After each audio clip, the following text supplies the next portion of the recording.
Hey guys, and welcome to a brand new video here on the View from the Crowd YouTube channel, and today we are going to be previewing the 70th anniversary Grand Prix. So we are back with the second race of Silverstone this season, and if it's going to be any more dramatic than the first, then I am certainly looking forward to it. Those tyre explosions and just that whole entire sort of last two laps was absolutely incredible and just makes for great viewing. You know, just like in 2013 or even in 2017 when the Ferrari decided to explode their tyres, you know, makes the sport a little bit more interesting. Yeah, it might be dangerous and irritating and, you know, cost some drivers some points, but you can't deny that it puts on an amazing show. Now, it might be easy, just like the Styrian Grand Prix, just to sort of sit here and go, well, it's just going to be the same as the other, or the previous race. But Pirelli have been very smart and have decided to step down the softness of the compound by one. So at the British Grand Prix we had the C3, the C4 and the C5, the three hardest compound tyres available to the teams, but this time we're going to have the C2, C3 and C4 being the three tyres available for this race.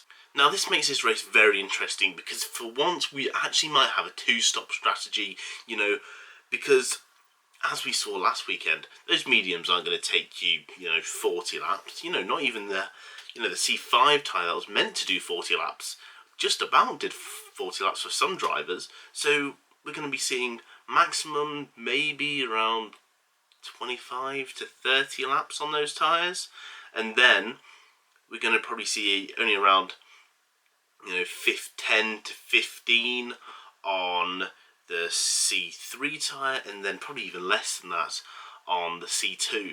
So this is really, finally, we're going to see a bit of a mix and match, probably teams starting on the medium tyres, especially if you're qualifying in the top 10, you'll be starting on the medium tyres, probably then going on to the hard tyres, and then going on to mediums, or medium, hard. It could actually make for some interesting strategy, interesting calls, and it could make this weekend a lot more interesting than the first. Now, as usual, we'll go over team by team. So starting off with Mercedes, I think we can probably expect Mercedes to lock out the front row and probably lock out the first two places in this race. That car was so quick, so unbelievably fast on Saturday.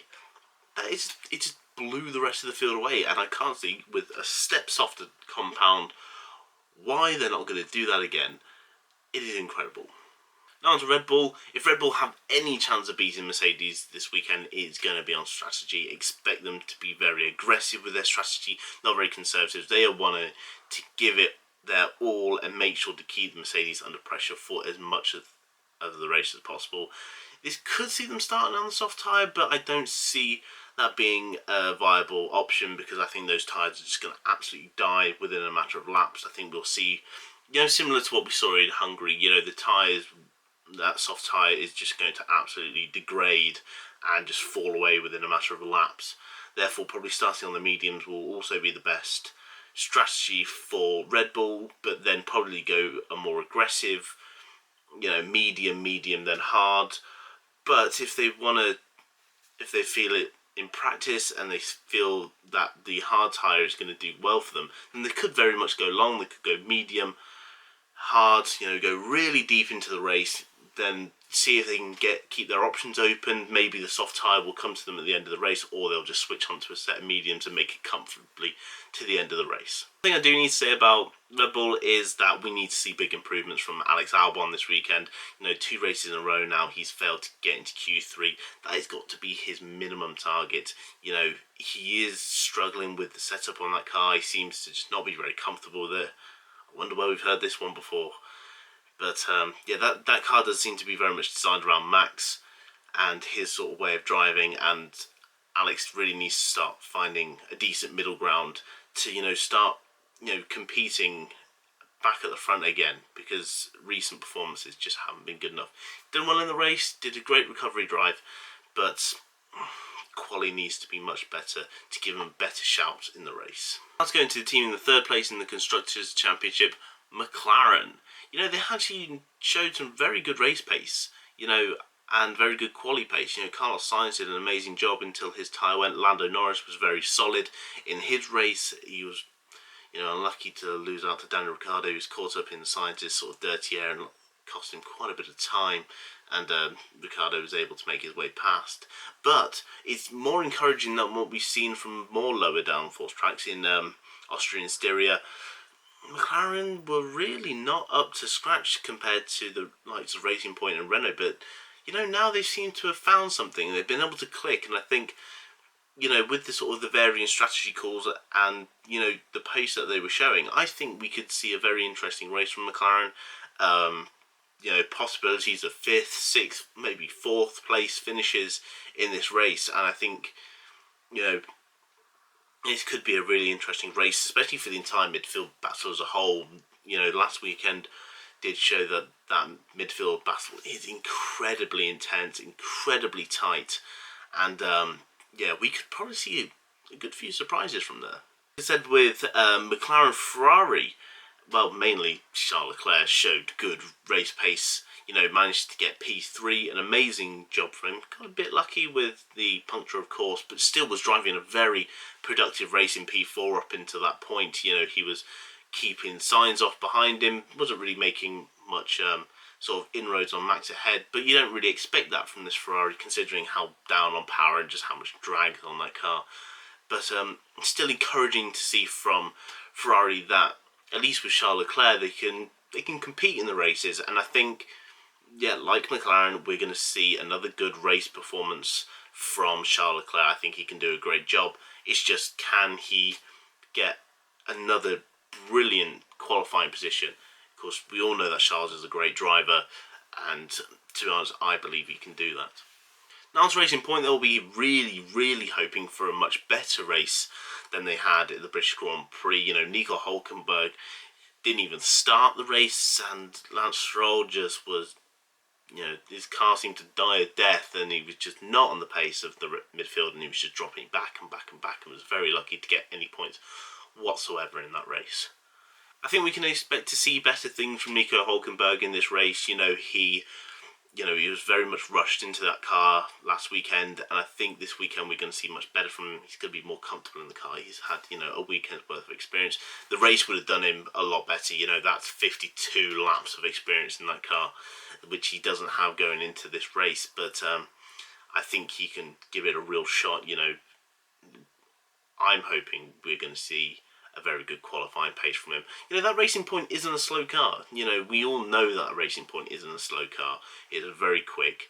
There's a reason why we call it the Pink Mercedes, because it is like the W10, and it is, you know, very competitive.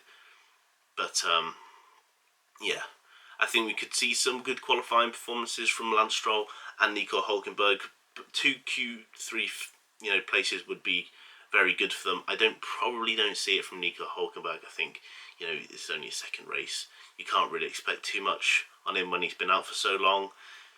Yeah, I would think, you know, if he's just out the points, maybe like 10th, 11th, sort of 12th, you know, in quali, I think that would be very good, because that is going to give him a great chance in the race for some points.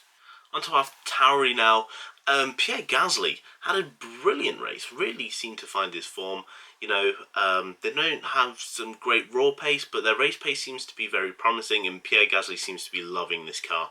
He seems to be, you know, pulling out results. You know, he's had a few unfortunate, you know, times this season, but that race last weekend was very encouraging from him. I think we can see some great results from him this weekend again. Daniel Kvyat will be hoping to bounce back after his unfortunate crash in the last race. It was his right rear puncture that sort of span him out at the entrance of Maggots. A very scary high-speed crash, but thankfully he was okay. I know, you know, he blamed himself on the radio, but, you know, at the end of the day, it wasn't actually his fault. His tyre gave out on him. And, yeah, I think Kvyat may be able to, you know, come in to this race, maybe try and fight for some points. You know, as I said, that AlphaTauri isn't one to be pushed over, and I think we can see some good things from that car. Now on to Alfa Romeo and Haas. I'm kind of just grouping these two cars together just because they're basically the same. You know, Ferrari customer powered, Ferrari customer engines, and they're just really off the pace at the moment. Both cars really down on raw speed. You know, they're probably slower than the Williams at the moment in terms of raw pace, which is not a great place to be in. Romain Grosjean had an alternative strategy in the last race which saw him in the points, but of course that wasn't going to pay off. There were so many cars behind him that were quite obviously faster, and if it wasn't for his really dodgy driving, then he probably would have lost a lot more positions a lot quicker than he did. You know, it's just, come on, it's driving 101. You don't move in the braking zone. You don't just sort of swerve into either to the pass of Sainz or Ricciardo when they're trying to pass, especially when you've got literally nothing to lose by dropping positions. If anything, it's your benefit to drop positions because you're losing less time for when you are inevitably going to pit. So yeah, disappointing sort of show from Romain Grosjean, sort of driving standards wise, and Kevin Magnussen also just not having a great race as that Haas struggled. The Alfa Romeos again just not having a good race at all. Antonio Giovinazzi completely off the pace. Kimi Raikkonen just in a world of troubles with that car, just getting absolutely nowhere with it. Now finally onto Williams. You know, George Russell had a great qualifying in the British Grand Prix. You know, of course he qualified P15, but got the grid penalty for speeding through yellow flags. But of course he got the 5 place grid drop for ignoring yellow flags when his teammate Nicholas Latifi span in Q1, which was very unfortunate for them. You know, Williams seemed to be, well, mainly George Russell seems to be pulling out these amazing qualifying positions, but they just don't have the race pace. Their race pace is still very poor, and yeah, it's the one thing they need to work off. Yes, they have great raw pace, but their race pace is not great. Hopefully with this two-slot strategy, they're able to change a few things, you know, make the strategy a little bit more interesting, maybe start on the hards, go very deep into the race, and then, you know, mediums from there, just to, just make things a little different, you know, hopefully to sort of come back strong and use some of that raw pace that car has to just maybe push up the order, finish ahead of maybe the Alphas, and maybe get in the mix with the Haas cars. So that's it for my preview of the 70th anniversary Grand Prix. I hope that this race will show just how great Formula 1 is at the moment, even after 70 years. We're hoping some great racing around an amazing track, which I absolutely love. Of course, I'm British, I'm going to be a little bit biased, but I don't think many people are going to disagree with me that Silverstone isn't a brilliant track. It's so fast, it's so flowing. It's almost a perfect track. It's just pity you have to, at the moment, you have to be a second a lap faster than the person in front of you to be able to overtake. That is insane. So guys, that's all from me. If you did enjoy this video, make sure to leave a like, and if you're new here, make sure to subscribe. Make sure to follow my blog post, which will be down in the description. Also, the review of this race will be put out on there. The way that this works is that I do the preview on here, and the review is be written on my blog post. It comes out usually about 2 or 3 days after the race. So guys, thank you so much for watching. My name is Ben. Thank you, and